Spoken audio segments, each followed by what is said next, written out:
Greetings. So, the two questions that people who are dying most want to know is, do you love me? And was I a good person? Nobody wants to know, hey, I'm really, do you like that Mercedes I have in the driveway? I'm sure glad I have that other house down in the French Riviera. Some form of, do you love me? And was I a good person? That's what they want to know. So, will you come and talk to me? That's a, do you love me? Will you hold my hand? That's a, do you love me? I'm sorry I didn't spend more time with you. That's a, do you love me and was I a good person? I did everything I could that I knew to do. I know I didn't do it. Was I a good person? So forms of that question are what people ask. Yes? Yeah, absolutely. Now, some good things change as you get older. You get wiser, you get less impulsive, you see your values more clearly, you get better working with people, you usually form better relationships. Yeah. Usually, those are good things as you get older. Now, to function well psychologically, we need a couple of things, a number of things actually. One of the things we need is respect and appreciation. And if we don't get those things, we get angry. We feel very afraid that we aren't being appreciated and respected in the ways that we deserve. And everyone deserves that. Yeah. In terms of whatever good things are doing and whatever productive things are doing. And just being. We need face-to-face time and skin-to-skin time. There's a skin hunger that is involved with mammals who are not regularly rubbing up against each other. I'm not suggesting you go into the hallway and rub up against us. See, that wouldn't be social distancing, would it? I'm suggesting that you understand that mammals have to rub up against each other. I'm not talking about sex. I'm talking about touching and affection, and that involves also things like smelling. And we have to have those things. See, we need time in the natural world from whence we came. We need to satisfy our curiosities. Our learning machine, our brain has to be satisfied. So we need to ask questions and look for the answers. That's what science is all about, is satisfying curiosities about the world, the natural world anyway. And connect to something bigger than ourselves so we have a grounding.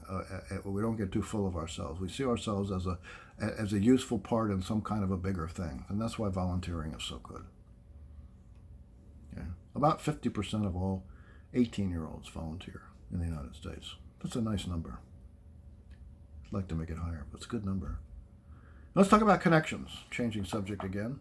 I have a number of diagrams to look at, so let me describe them to you. You meet one person, you meet another, and maybe that first person knows the second person, or maybe not. You become more and more densely integrated as in knowledge about each other, and you have this array of people you know that are connected in different ways. And it turns out that in a study done that began in the 60s in Framingham, Massachusetts, a bedroom community of Boston, it was called the Framingham Heart Study. They took a lot of data about the people who lived in Framingham in terms of biological measurements of heart functioning and lung functioning and all sorts of things. But also they had a lot of data and have a lot of data about the way their people are connected to each other, the friends that they have, and male, female, and whether how they're connected to each other, and what the emotional state of these people are. And so this data is collected repeatedly over time. It's a longitudinal study. Okay. All right. So, using very high-powered computers, they produced an array of fascinating proportions. And what we discovered is that we not only influence other people, which is a gimme, you know that, of course you do, and we don't just influence people, but behaviors that we exhibit are like viruses that other people can acquire. Yeah. You may or may not know this, but if you have someone in the family who is significantly depressed, they have major depressive disorder and severe, members of the family may very well, some of them at least, become depressed. There are mechanisms there that we won't discuss here, but the deeper the relationship, the more you influence that person. And here's the most fascinating thing, the big takeaway, is that you influence not just that one person that you interact with, but because you influence them, your influence on that one person goes on to influence people too beyond them that you don't even know. Holy mackerel. Think about that a second. You influence people, 2 people out, 3 total, that we can measure your influence through. So we are like a fabric. Remember, I've used that word now 3 times. We are a fabric. It gives us an incredible opportunity, if not a responsibility, incredible opportunity in focusing on the way we behave around other people as a social contribution, if we choose to make it. Okay, now I have a section at the back. I just want to run through it quickly. We spend too much on screens, I said, and I have some data on that, and I won't talk about all of it here. You can look it over. It's self-explanatory. 1 in 4 people say they've missed important engagements because they're too busy recording it or contacting other people or being online.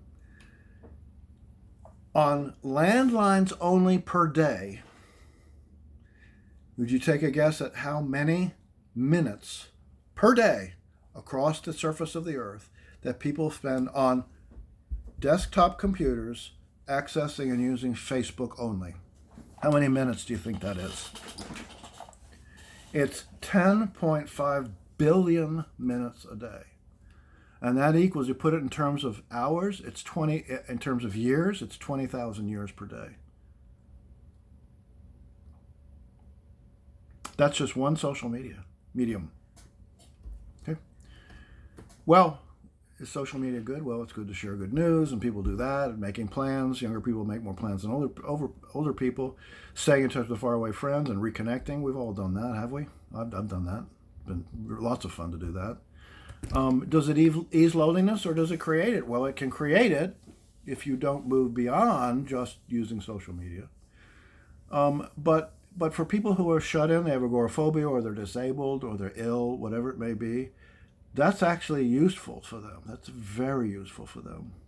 So we don't want to discount in total social media. We just want to be careful that people don't unnecessarily spend all of their time on social media, because as humans, we need face-to-face contact with others to do well psychologically, you see. Are friends offline better than online? Well, yeah, they are. They're more independent. They're more interdependent. They're deeper. They're wider. They're more understanding. There's a greater commitment. You're more likely to get help when you need it. I don't know about you, but I have hundreds of friends on Facebook from all over the place, all over the world, really. And would any of them come to help me if I said I need help? Please help me. Well, I can count on about 10, maybe 5 or 10. I don't know. I've never really thought about it. Not more than 10. Does it help people in other ways? Well, it bolsters confidence for people who don't, they're socially awkward or socially anxious. You can meet new people, but be careful. It helps shy people. Surely it does. Yeah, it's good for all that. But what's the point of what's the point of worrying about the zombie apocalypse when we're already zombies? I mean, people sit on their phones all day long and they don't think anything of it. Now, I have a